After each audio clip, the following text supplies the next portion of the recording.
গোলাঘাট টাউনৰ পৰা 10 কিলোমিটাৰ দূৰত্বত গৰঙা টি ষ্টেট। মই আহিছোঁ আজি খুমটাই সমষ্টিত থকা গৰঙাৰ এই মন্দিৰটোলৈ। আমাৰ ঘৰৰ ওচৰতে এই মন্দিৰটো আৰু আজি অত্যন্ত গৰম। বহুত ভিৰ মানুহৰ।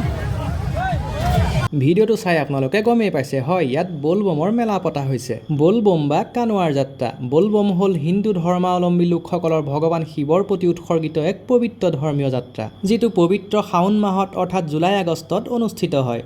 অসমকে ধৰি সমগ্ৰ ভাৰততে বাস কৰা সনাতন ধৰ্মী আদিবাসী তথা চাহ জনগোষ্ঠীয় সমাজতো এই উৎসৱৰ এক বিশেষ গুৰুত্ব আৰু জনপ্ৰিয়তা দেখা যায়। আদিবাসী সমাজৰ বলবম যাত্ৰাৰ সৈতে জড়িত মূল দিশসমূহ যদি আমি চাবলৈ যাওঁ, প্ৰথমেই আহিব ধৰ্মীয় বিশ্বাস আৰু লগত থকা সম্পৰ্ক। আদিবাসী সমাজৰ বহু লোক প্ৰকৃতি উপাসক হোৱাৰ সমান্তৰালকৈ ভগৱান শিৱৰ ভক্ত, যাক তেওঁলোকে বুঢ়া দেউতা বা বিভিন্ন নামেৰে স্মৰণ কৰে। শাওণ মাহৰ প্ৰতিটো সোমবাৰে ভগৱান শিৱৰ আশীৰ্বাদ ল'বলৈ তেওঁলোকে বলবম যাত্ৰাত অংশ লয়। দ্বিতীয়তে আহিব পবিত্ৰ পানী আনি অভিষেক কৰা। ভক্তসকলে অৰ্থাৎ যাক কানৱাৰীয়া বুলি কোৱা হয়, কোনো পবিত্ৰ নদী বা নিজৰাৰ পৰা ঘটত অৰ্থাৎ কলহত পানী তোলে। সেই পানী কান্ধত কঢ়িয়াই লৈ খালী ভৰিৰে খোজকাঢ়ি গৈ শিৱালয় বা শিৱ মন্দিৰত অৰ্পণ কৰে। অসমত বিশেষকৈ গুৱাহাটীৰ বশিষ্ঠ নদীৰ পৰা পানী তুলি শুক্লেশ্বৰ দেৱালয়লৈ যোৱাৰ দৰে আদিবাসী বসতিপূৰ্ণ অঞ্চলসমূহৰ স্থানীয় শিৱ মন্দিৰতো এই যাত্ৰা ব্যাপকভাৱে কৰা হয়। তৃতীয়তে আহিব সাজ পোছাক আৰু নিয়ম। যাত্ৰাত অংশ লোৱা ভক্তসকলে পবিত্ৰতাৰ প্ৰতীক হিচাপে গেৰুৱা বা হালধীয়া ৰঙৰ পোছাক পৰিধান কৰে।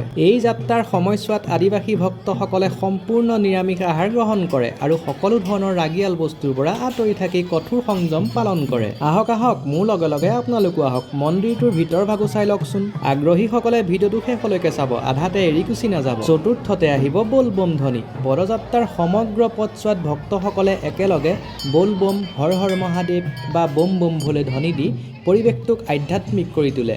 ইয়াৰ ফলত দীঘলীয়া পথ খোজ কঢ়াৰ ভাগৰ আঁতৰ হয় বুলি বিশ্বাস কৰা হয়। আৰু শেষত পঞ্চমত আহিব সামাজিক একতা।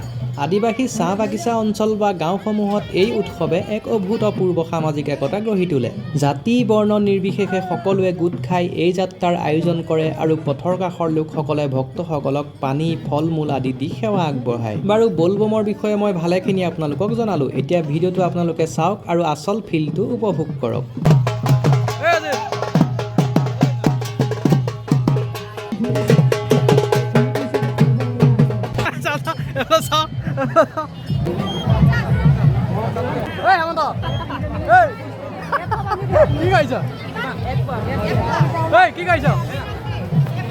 এনেকৈ আহি থাকোঁতে হঠাতে মোৰ লগৰ এটাক দেখা পালোঁ। সি দোকান দিছে আৰু খুব ব্যস্ত হৈ আছে আৰু তাক মই কামোৰ দিছোঁ।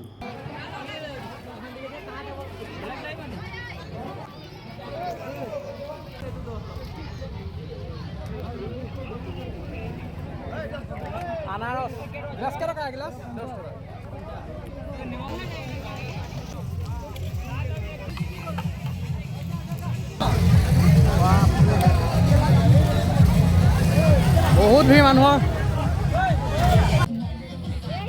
বজোৱা বজোৱা